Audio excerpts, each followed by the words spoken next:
What's up, everybody? It's Chad. I'm back again with this last episode of Season 2 of Ask Chad Grassy Logic. Today, I'm here with my friend and homie, Jeffery Castillo from Lonesome. Thank you for joining me, buddy. Hey, thanks, Chad. Thanks for having me on the podcast. I know we meant to do this, in the years past, and just this is the perfect moment for it now. Oh, yeah, 100%, man. And this is a great time. You just finished your harvest, too. We're helping you out, too. We'll get to that a little bit later. But yeah, it's great to have you on the show and everything. You have a lot of history, with the New Mexico cannabis, especially, with myself too and everything. And, we'll talk more about that too, because, Jeffery was one of the people that, went with, or that I went with to Santa Fe, for the drive-through thing. And we'll talk about that more. But again, thank you so much, Jeffery, for joining me. And before we start, guys, next week, we're going to be actually in Silver City for the Industry Sesh Town Hall that we're having there. These are going to go quick now. We're having about almost every week to every other week in the local area. The week after that, I believe, or the 2 weeks after that, we'll be in Deming. Then we'll be in Silver City. And then finally, we'll wrap it up in January in Alamogordo. And then after that, we should be starting the legislative session. So if you are in Silver City, surrounding area, if you're in the industry at all, bud tender, whatever, security guard, doesn't matter. If you're in the industry, we want to hear from you guys.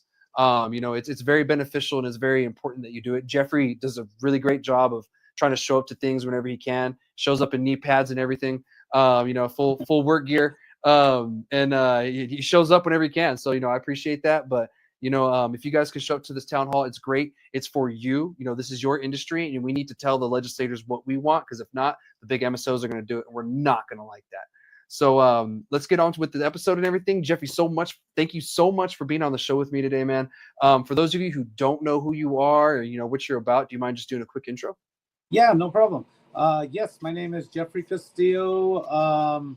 Lonesome hemp here, or Lonesome cannabis. We were previously Lonesome hemp in the hemp industry. Now recreational went on, and we jumped into the recreational side of it. Here in Silver City, New Mexico, Grant County, New Mexico, it's up above. We're in the high desert. I wouldn't say we're in the lows. I mean, you could go from my farm down to the low within 3 miles, but yeah, we're a little bit higher. So what's the elevation over there where you're at? I believe it's 5,800 feet, right around where we're sitting right here. I mean, just enough to get snow. Yeah, you could drive 8 miles up the road and definitely be in the snow at about 9,000 or about 9,000 feet up there. Yeah. Yeah. Yeah, because you're over, if you guys don't know, Silver City, it's over in western New Mexico in the Gila Mountain area. And the Gilas stretch all the way into Arizona. So how far are you from Arizona? Is it like an hour and a half to the border? Yeah, to the border. I mean, the way Silver City is located, here's the I-10. You got to go up one way on the I-10 to get to Silver City, and you could loop back around to the Lordsburg from Deming. In between Deming and Lordsburg, you could get to Silver City. So we're like really no other way in or out of Silver City. So yeah. It's really isolated where we're at. Yeah, it is. And it's an interesting little area, and everything has its own, history and all that good stuff. And we'll get into that some other time. But yeah. What's up?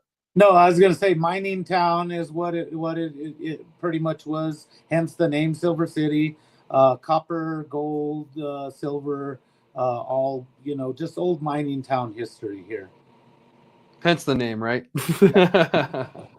Yeah. The silver part. But yeah, well, thank you again. It's great to have someone, from the Silver City side, especially from the southern New Mexico part on the show and everything, because I love showcasing southern New Mexico, what we have going on. There's so much going on in the north, that we could talk about the north almost endlessly. Like Albuquerque has businesses I've never even heard of before, cannabis wise, places I've never seen before, which is cool. It's great to have those places, but it's big. But it's great to see what else is going on in the state too.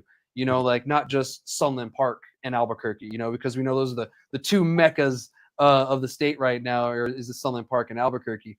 But I'll digress on that. So well, let's talk about you then. Like, what'd you do before cannabis? I know that you have a business now, but what did you do? Yeah, no. So before cannabis, I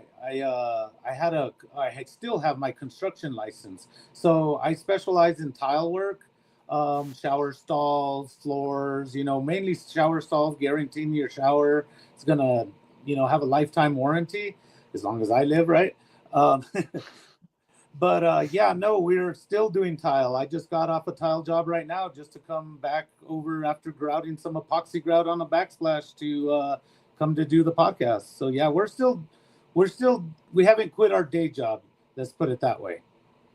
Yeah, no, and it's great that you did that, because some people, they did, and that they're really, struggling right now, or they're really trying to figure out how to go about it, or they ran out of money from the cannabis side, and now they're trying to figure it out. But you have a steady multiple, incomes coming in, so you can kind of figure out where to pull from where kind of situation It's is what I'm kind of, guessing, right? yeah, exactly like robbing from Peter to feed Paul. And yeah, it's one of those things. We're a surviving micro business, pretty much. Um, that's all I could say is we make our orders weekly, do deliveries down south, and pretty much come back and pay payroll. If we do get anything a little extra, we're investing right back into the company, packaging, labeling, all the compliance stuff that we need to do, or any equipment we may need, but the labor part of it too. So Yeah, and like I've known you for a while now, and you've been doing this for a while. You came from the hemp side first. That's what you decided to do. It was hemp, right? 2019, we saw that, that hemp went legal federally. The state came up with their own program. We were all a part of that. You know, coming up with this brand new industry through the Department of Agriculture, and figuring it out with them, as much as we were trying to figure it out, so it was a learning curve for everybody. I believe when we first started and got our license, there was about 400 licenses in the hemp industry through the Department of Agriculture. So Mm-hmm. yeah, it was a very Wow. interesting, very, very interesting time. um, I know a lot of people probably thought that, that the hemp industry, they were going to be the green rush. That turned out not to be the case really quickly. I mean, pretty much the day we got our license and started doing stuff, the market fell because everybody in the country was doing it. We saw the price of Yeah. distillate from like of CBD, let me mind you, from like 30,000 down to maybe $200 a liter of distillate right now for CBD. So it Yeah. Yeah. really took a toll on the whole country. No, it did, and it was one of those things where it was like this market where it just opened and then just crashed like almost immediately. It was like, hey, we're not, and then it just went to this like humbling stabilization period that we're still seeing today. But we did see a little uptick with the whole Delta 8, HHC, of course, THCA, all those the deltas and everything. We saw another uptick of, like the CBD craze, but now even that's being, dampened down a little bit by legislation in other states. Yeah. New Mexico might go that route, but you decided to keep going. You said, well, I learned this in hemp. I'm going to keep going to cannabis. Is that kind of what happened? Yeah, no, definitely. Even when we were in the, the hemp industry, we didn't ever want to do those kind of conversions to make synthetic cannabinoids. We really Mhm. wanted to focus on, folk medicine, traditionally making our, our extracts holistically, and then putting them into a product like a pain salve, or, whatever else we came up with, stuff like that. But we never did jump on that whole Delta and all the synthetics train, which I'm glad we didn't. It's really giving the people that did a really bad name. Um, yeah, as for that, yeah. But the one thing the hemp industry did for me is, I poured my tears, our family's tears, my partner Loretta and I, we put every last ounce into building this farm. And it was pretty much knowing that we were building an infrastructure for something in the future, which came to fruit. So that was one good thing that we did Yeah. in the hemp industry. So No, no, you went about it right in my opinion. You learned from the hemp side, which had I guess it would be a more friendly learning curve because now you're dealing with the federally legal plant that's under the Department of Agriculture. As you guys know, in New Mexico and in most other states, it's not under Department of Agriculture, which eventually it needs to be, because every other crop within the state is under Department of Ag except cannabis. So that's one thing that eventually will have to change, but as of right now, it's not, and it's through the CCD and everything. But yeah, you had a little head start there, and that's great. You learned a lot, regulation wise, and of course, growing, hemp itself, and you grew over in Silver City, right? Yes, same here, same farm. We had an unlimited plant count with hemp. So here at this farm, where right now we're doing a 200 plant count with our micro business. Previously, I mean, we downsized. At the most we grew on one of the years was about 1,500 plants, which could easily, be done here in this small little area, kind of, manipulating the plants to keep a little bit smaller, you know what I mean? But we did do that. So it was hindering to lose a plant count. That was kind of like, are we sure we're going to survive in this industry with the state only allowing us, the minimum, which I'm still calling 1% of the largest producer is allowed to grow. So 200 plants is 1% of 20,000.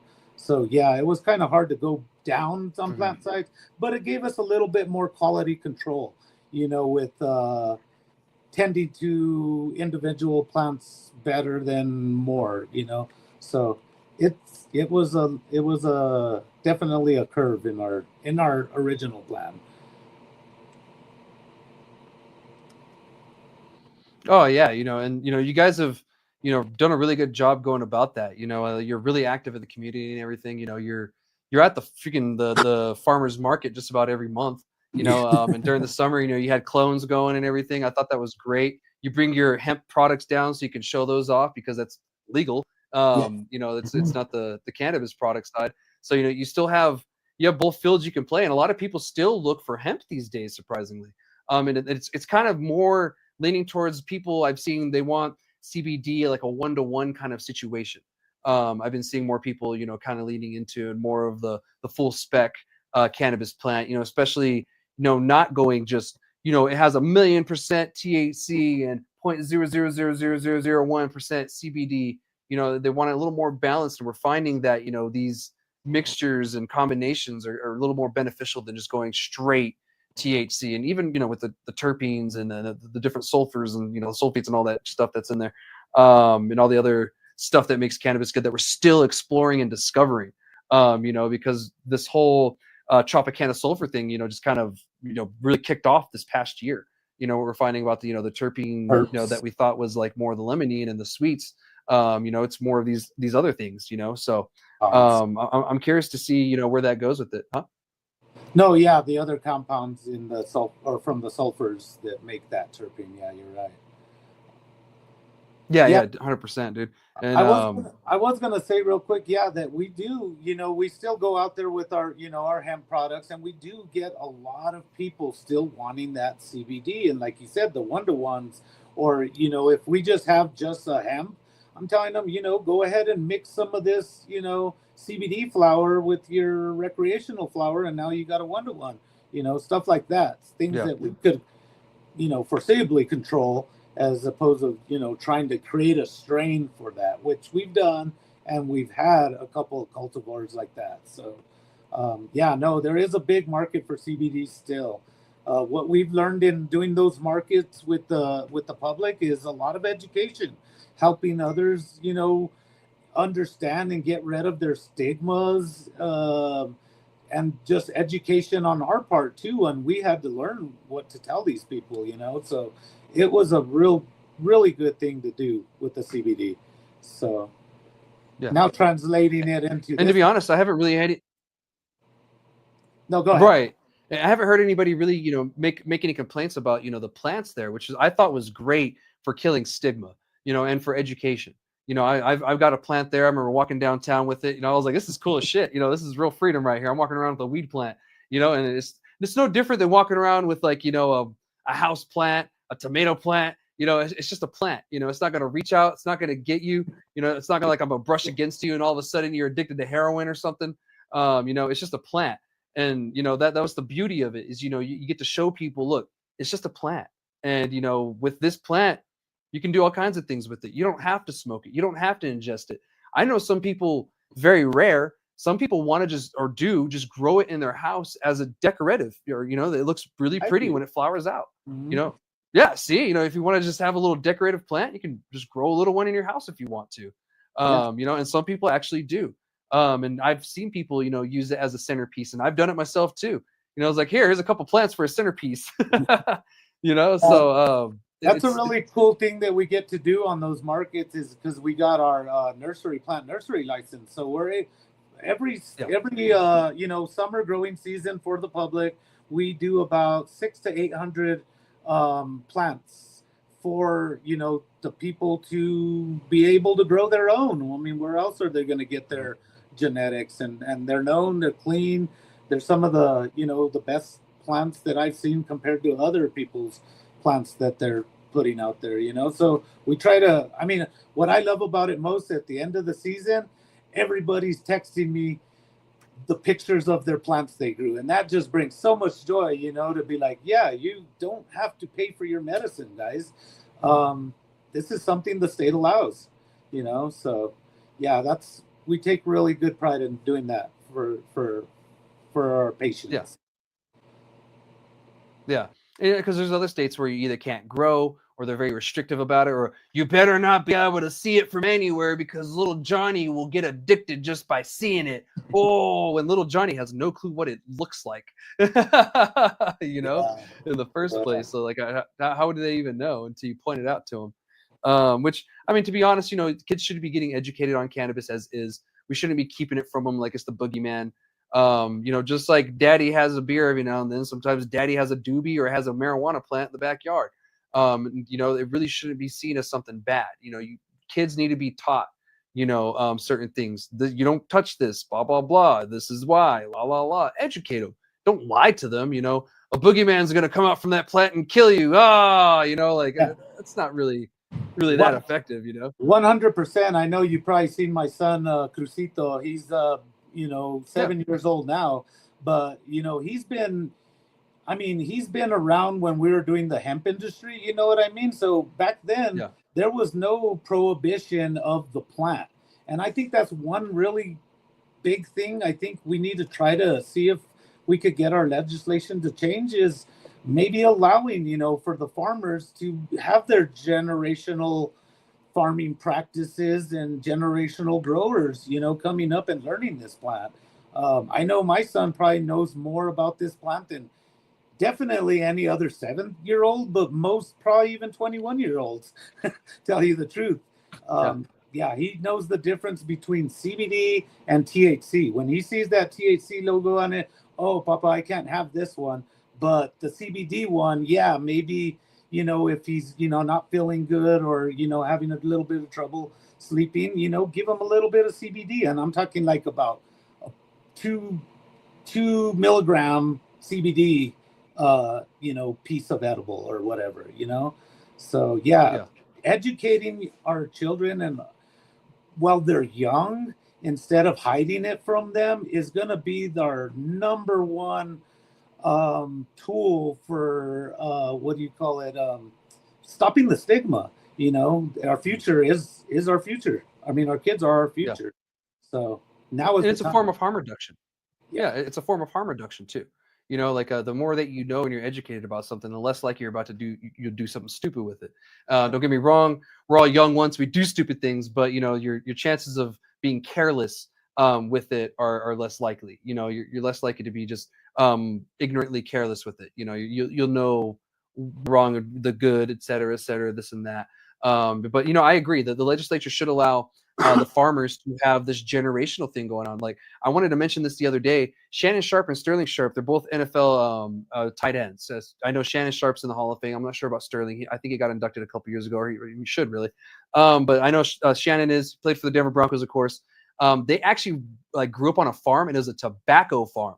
And Shannon Sharp, in a documentary, he showed you, this was my plot right here. I was in charge of this plot of tobacco, and I had to come out here every day. This is the family farm. This is the business. This is how we got by. This is our house. You know, this is what paid the bills. And, you know, like he knew about tobacco just because, you know, that was the family's farm.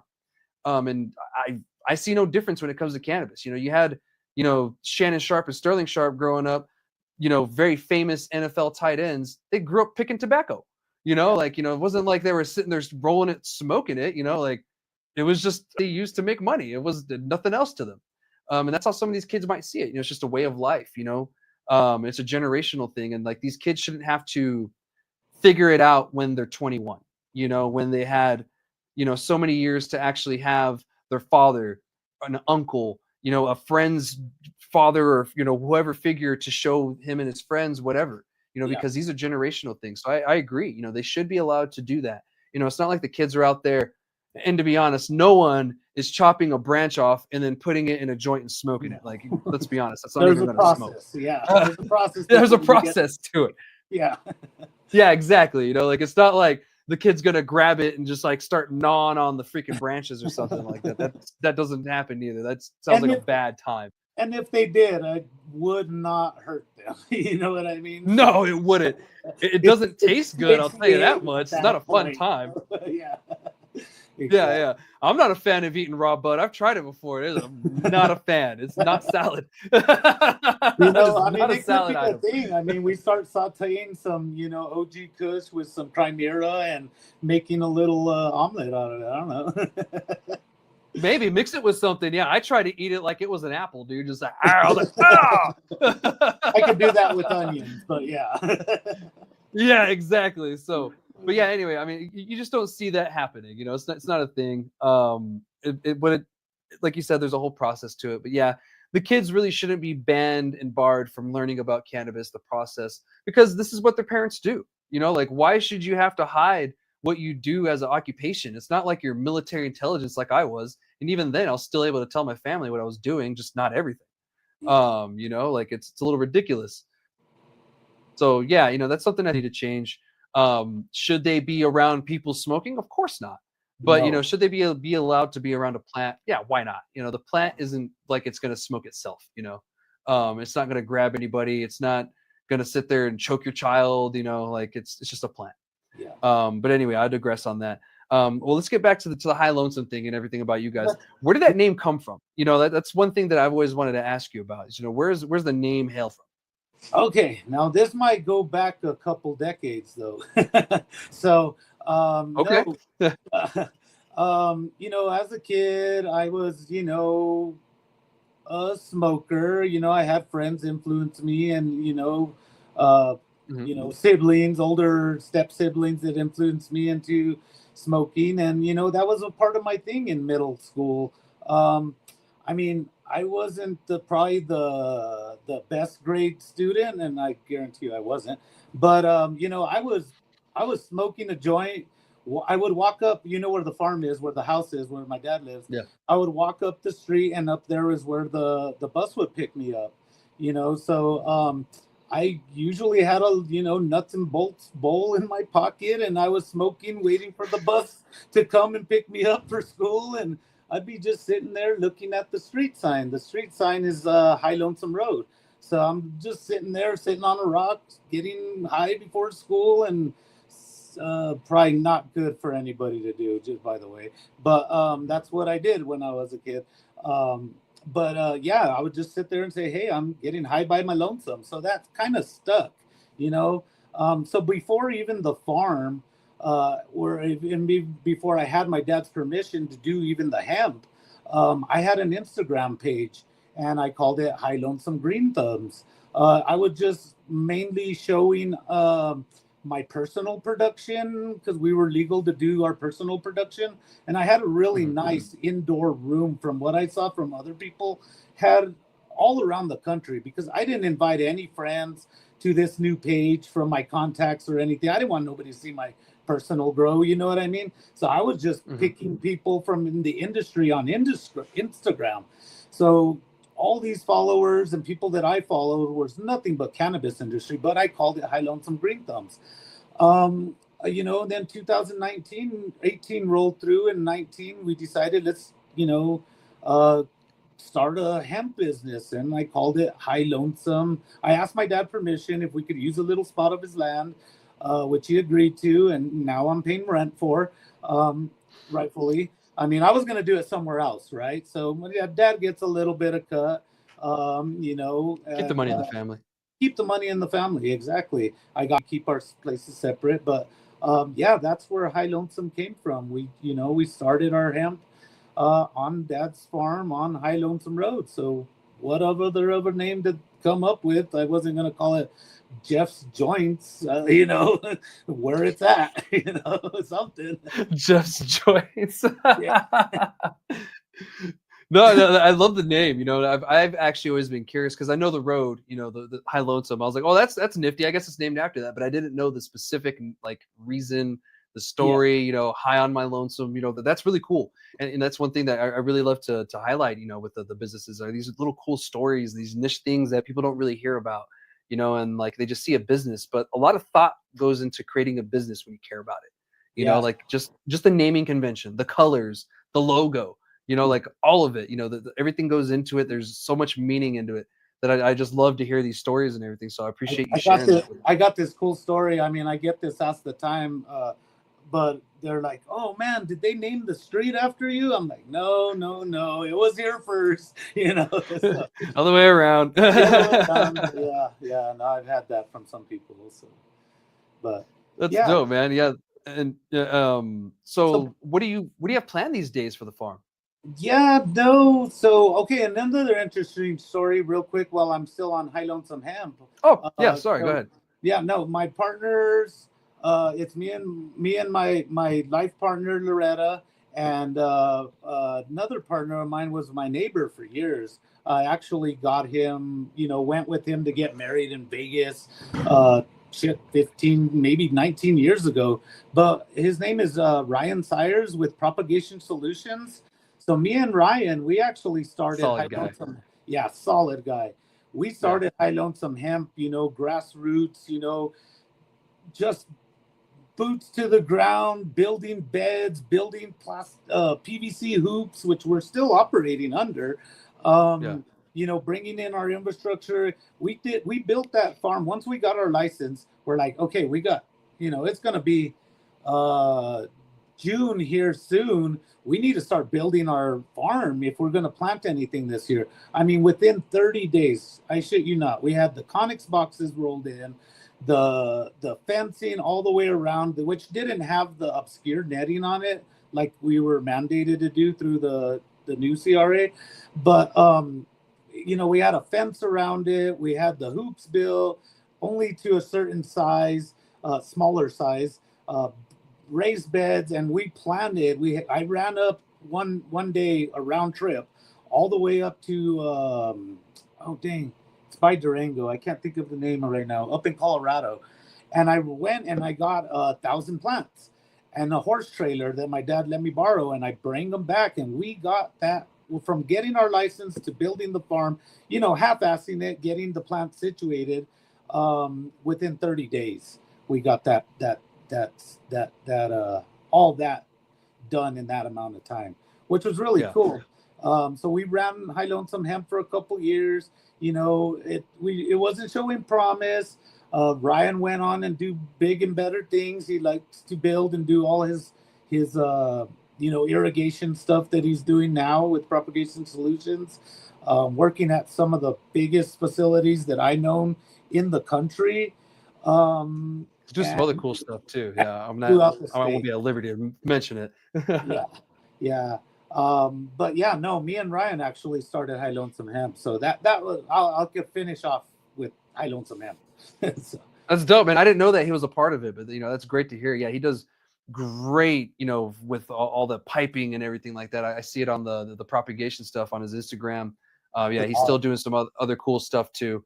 So he's still out there, and it's still great to see him, still around and everything and do his thing. And I talk to him sometimes, so that's cool. I'll have to make sure I send him this episode. I'll see it. Yeah. Shout out to him and the propagation solutions. Yeah, he's a good guy and he knows his shit. But yeah, so what are your plans for for High Lonesome in the future? What do you got going on? For right now, we're just surviving.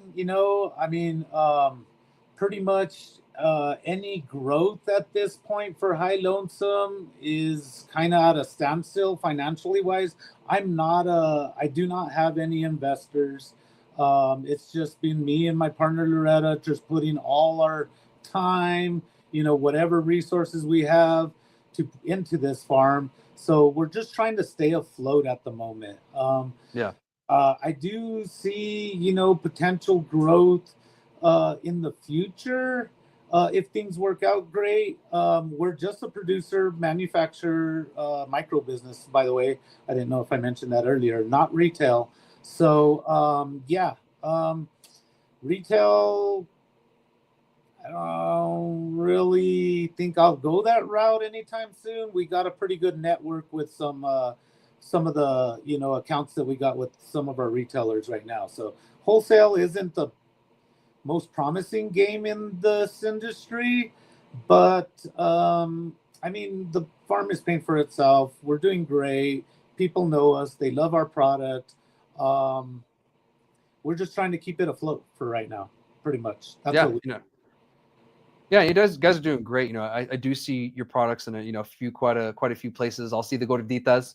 If you guys don't know what those are, that's Jeffrey's, little chunker joint. It's a 2-grammer, Yeah, 2-gram joint. a 2-gram cylindrical pre-roll, and we're just trying not to kill the gordita and only growing the best tasting, good strains in there. We're not even caring about THC content. We want the user to have a really good experience and not say, "Oh, I'll never smoke this again." You know what I mean? Like Yeah. most pre-rolls that I've tried out there. So premium nug, premium flower. We rarely do deli style. So we're trimming our buds down to deli style and then putting them right into pre-rolls, making sure there's no trim, no sugar leaf, just, good nug in our pre-rolls. Yeah, no, 100. I've had them before, and I do enjoy the gorditas when I have had it. Also, I wanted to say that me and the twins, we've been working with you on doing some rosin too here. I wanted to announce that with everybody. So we've been working with Jeff, and of course me, Jeff, and Josh. We've been washing out of the kitchen here in Las Cruces. So that they were gracious enough to allow us to work with them on this project and everything, and one's going further.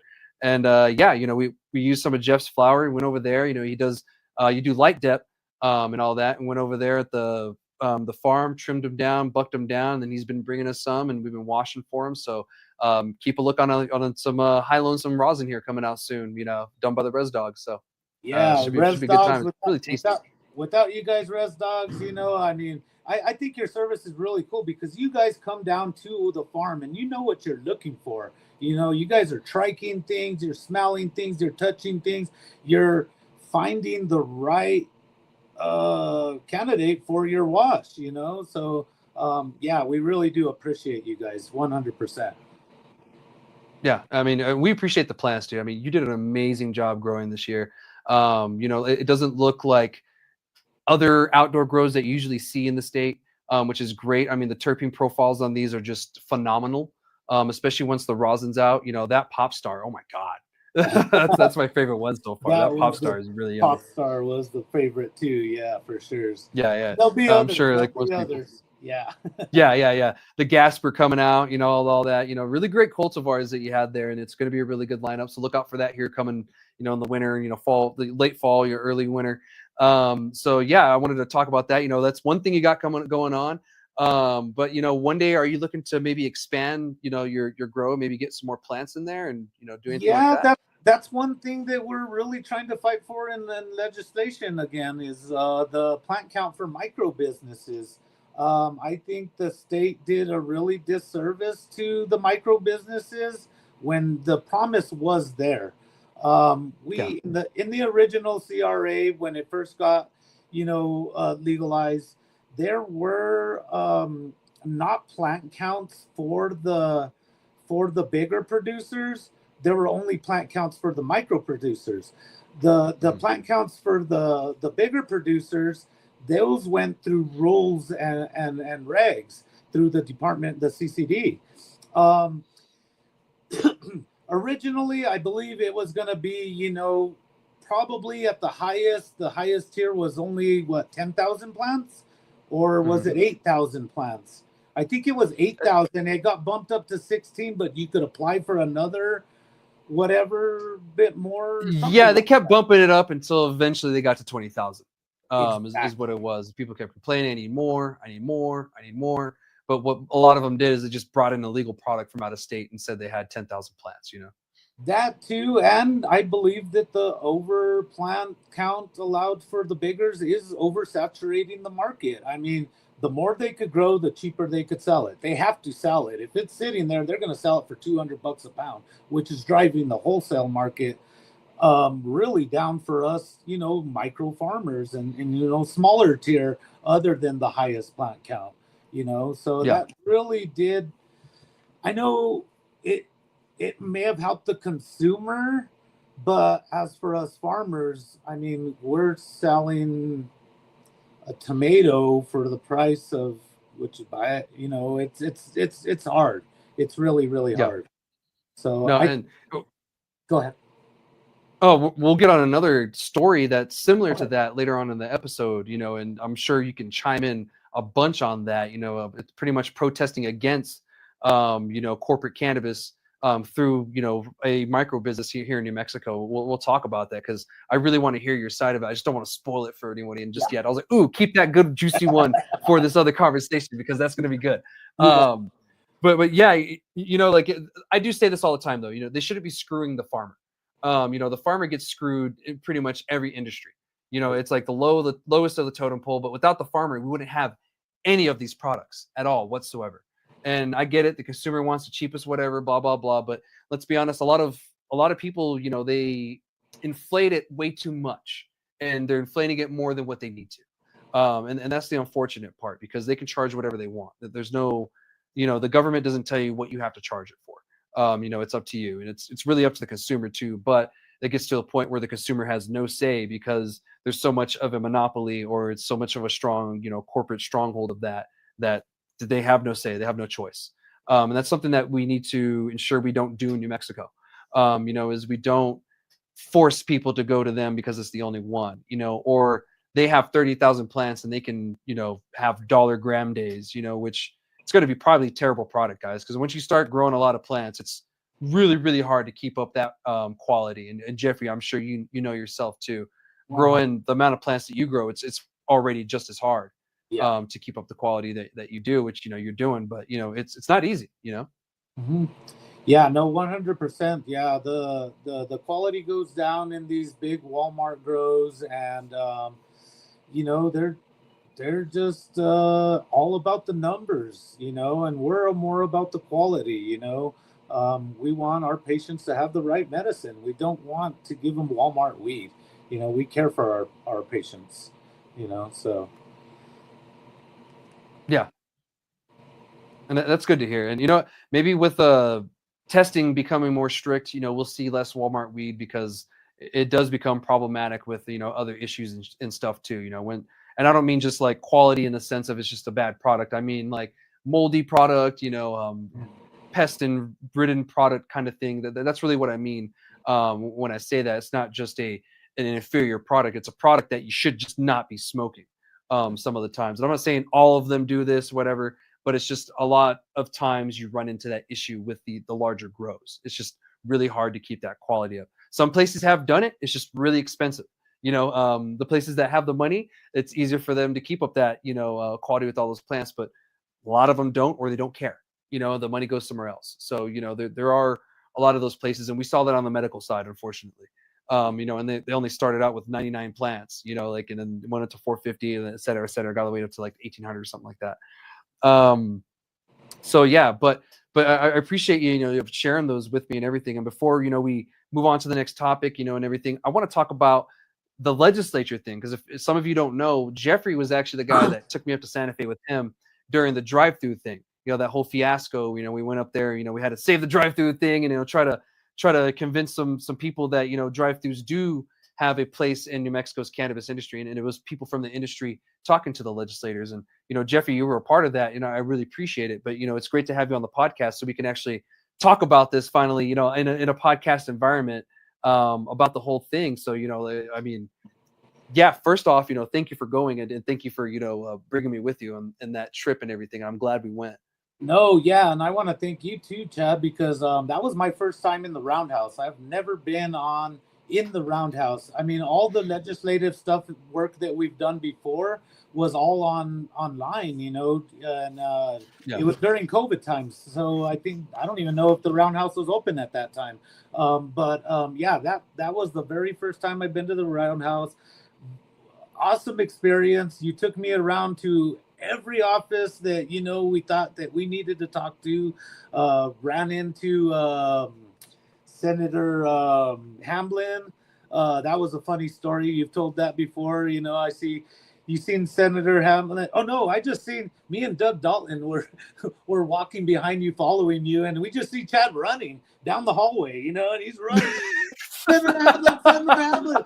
She turns around and she greets like, "Hey, Chad," yeah, gives a big hug, and we finally catch up. Oh, come into our office, my office, which was a really cool thing. I've never been, got to sit down and talk to other than my senators or my representatives here locally. So it was cool getting to, hey, this is what, we get to do and I mean, it's our house, right? That's what they say. So we get to go in there and tell them our issues. That was a really cool thing. Sitting there talking with Senator Hamlin in her office and chatting about different issues that we were trying to fight for that session. I looked down and she has one of Saba's little postcard books sitting on her thing. I'm like, holy shit, she has all these murals and really cool book, right here.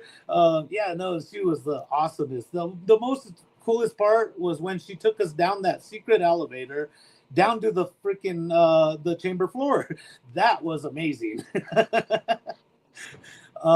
Yeah, that was amazing. She took allegedly took us down to the chamber floor. I mean, this was probably like 10 minutes before the floor was about to get on, so we're down there talking to a couple senators. I saw my senator there. We convinced her on a couple good issues. Well, mainly we were trying to, protect drive-throughs, which we're still going to have to do this and for the future. But she was a really one that I got to talk to first, and then we started introducing and talking to other senators. Next thing you know, my senator Saya Hemphill, she gets a phone call from the lieutenant governor up at the main gavel, and he said, "Hey, bring those guys up here." And we're like, "Okay, let's go up there." So we go up there and take pictures with Howie, the lieutenant governor, and it was the best experience ever. I had the most fun that day ever.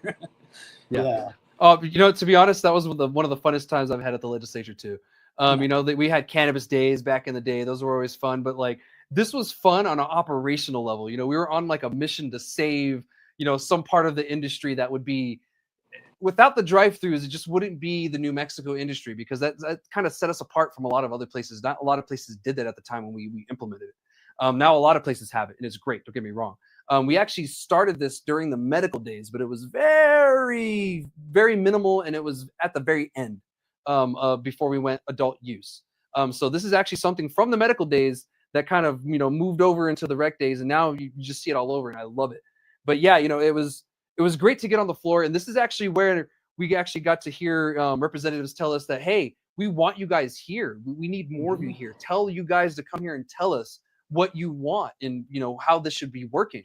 And it was great to hear that, and it was relieving to hear that. And he also was telling us that we have a green room, where we have all this local beer, local wine, local whatever. Where's the cannabis? Where's the local cannabis? Like so I've been telling the industry is like, you guys need to get together and come up with a little package for the legislature come January, February, because they're asking for it. So it doesn't have to be pre-rolls. It could be bombs and stuff too. Send somebody to roll joints. I don't know. Get creative.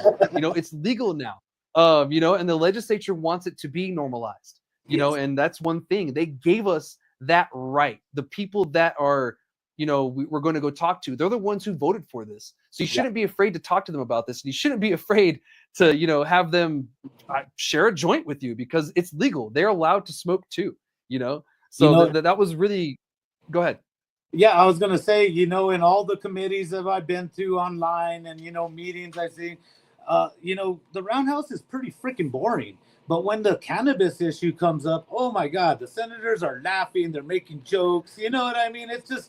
It's fun to watch those meetings and the our lawmakers, having fun with it and making it more normalized, I believe. So yeah, Yeah. that was awesome. Yeah. It was. It was, and I appreciate you. Taking me up with you. Of course, Doug Dalton going there too. He drove Hmm. up from Alamogordo by himself. I appreciate him always. I mean, he was the other one that I had ran off from, you and him behind me. When I had to go talk to Senator Hamlin. But yeah, it was great that you guys did that, and it was great to show the industry what we can do just with 3 people, guys. This was 3 people from the industry. And we were able to sway some people to think another way, because the industry didn't want that, and it's not an issue right now for us to really to fight, because it was really a non-issue. And it's still a non-issue. There more people benefit from the drive-throughs than not, especially parents. You can't take a kid into a dispensary, but you got to medicate somehow. So anyway, I digress on that. But Jeffrey, thank you so much for joining me on this conversation. That's it for this topic and you and everything. We're going to move on to the last 2 topics. Of course, the very last one I want to get into for sure. But yes, thank you so much. But before we go, where can people find you online and in real life? Yeah, in real life, I'm almost in Las Cruces Southern Market, first Friday at the Fine Art Flea Market every month. There you could find us on IG. You could find us at High Lonesome Green Thumb, High underscore Lonesome underscore Green Thumbs on Instagram. We just got our page shut down, so we're starting fresh. We had 4,200 followers, lost them all due to the stigma within the IG world. I guess that's just frowned upon, and we go against community standards or rules or whatever it is. So yeah, we got shut down. You can find us there. We have a Facebook page, High Yeah. Lonesome Hemp, I believe it's still under. And then just Mhm. Facebook me, Jeffrey Castillo. You'll see a bunch of crazy, stupid stuff that I do all the time. So. Mm. Oh, that's great. Well, thank you so much, man. And I can't wait to see more plants that you do. And I'm enjoying processing it, man. So keep up the good work, and let's continue on with the conversation. So the next topic we're going to be talking about is, it looks like there's a changing landscape in the cannabis. Well, not just in New Mexico, landscape nationwide. The stigma is starting to die, and it looks like it's in New Mexico, but in northern New Mexico, where it's really starting to die. So it looks like Bernalillo County Commission, they had a vote the other day to change a couple of things, where they're going to allow off-duty people who work for the county government to use cannabis. So if you work for the county, there's a possibility you may be able to use cannabis off work, off duty, and not have any repercussions. Right now it's really up to the employer, kind of the situation, which is causing a lot of stress for people, people not wanting to work places having a hard time to find work, because I think Lowe's and Home Depot, I know Home Depot for sure, they stopped testing for cannabis at all. They're not going to test for it. They're not going to worry about it. Other sports, I think the NCAA is moving away from it. I think the MLB is moving away from it. MMA is moving away from it. I think the NFL might be next to move away for testing for cannabis and everything, and kind of more embracing it. So we're seeing a shift, and we're seeing the stigma start to die. And this is actually really great, because if those of you who don't know, Bernalillo County is actually where Albuquerque and those little surrounding area is. And so it's the most populated area of the state. So when you hear that Bernalillo County did that, that's actually a great sign, because that means that other places in the state are probably going to start playing with this too. Now this could leak into the city, and hopefully this leaks into the legislature, because in 2019 we changed the medical cannabis laws, and we actually added some work protections to medical cannabis patients that are there today. They're just not that very strong in the language, and no one sued anybody yet, for going against it. I know for sure that I know somebody in Alamogordo that went through this. They were trying to work for the city. They had a medical cannabis card. It was past 2019. This is actually like 2022, I believe. And they told her that, no, you can't work for us even with the medical cannabis card, and those laws change because we don't know if you're going to be high, whatever, et cetera, et cetera. So the law obviously isn't strong enough, and obviously people need to get sued for this to be enforced, because people are kind of either not enforcing that, or not following the law whatsoever, because there are some work protections for medical cannabis patients. You just can't be in a safety sensitive position, which, you know, usually is like a cop, someone with the CDL, et cetera, something like that. So there's that protection in there. And I kind of feel they're kind of going off of that for this. And it's kind of, you know, the county going that direction. This is a great sign. I don't know how the vote went, because as I was writing this, I realized that this happened on the 11th, on Monday.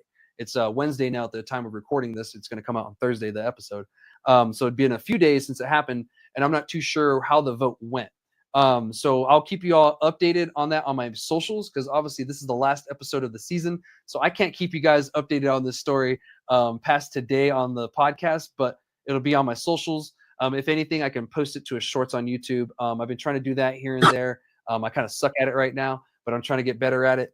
But yeah, you know, this is actually something really great to hear, because, you know, Albuquerque, they lead the state in sales. Last month, they generated almost $15 million in sales. Sunland Park, who's number 2 in sales in the state, they only generated almost $5 million. You know, so they you know, stomp Sunland Park all day when it comes to sales like that. It just so happens that, you know, Sunland Park, it's just very impressive, because they only have like 19,000 people, and they're number 2 in the state for sales. You know, it's because of their close proximity of Texas and Juarez, Mexico, right there is the reason why. But Albuquerque still leads the state in most sales overall by quite a bit. So, you know, that is actually really great to hear, because that's the biggest city in the state, has the most sales in the state. You know, and that's actually where a lot of the cannabis culture in New Mexico, you know, really comes from. LMC, actually, if you guys don't know who he is, you know, he does a lot of cannabis documentaries around the whole nation when it comes to cannabis. I got to meet him during the Lucky Leaf, really nice guy. I've been following him for a while too, you know, so I've been watching his documentaries. He did one in Albuquerque, he released it, you know, a couple of days ago. You know, it you know, said it's the New Mexico market, but it's really the northern New Mexico market and the Albuquerque market, because that scene is wild. Down here in the south, it's a total different market. We have our own animal that we deal with, but it's nothing like Albuquerque. And, you know, you see that with the numbers, and you see that with things like this. You know, you can obviously see that the cannabis culture in Albuquerque, they're killing the stigma a little bit better than we are in the other areas of the state, because they're doing stuff like this. When this probably should have happened in other places too. Don't get me wrong.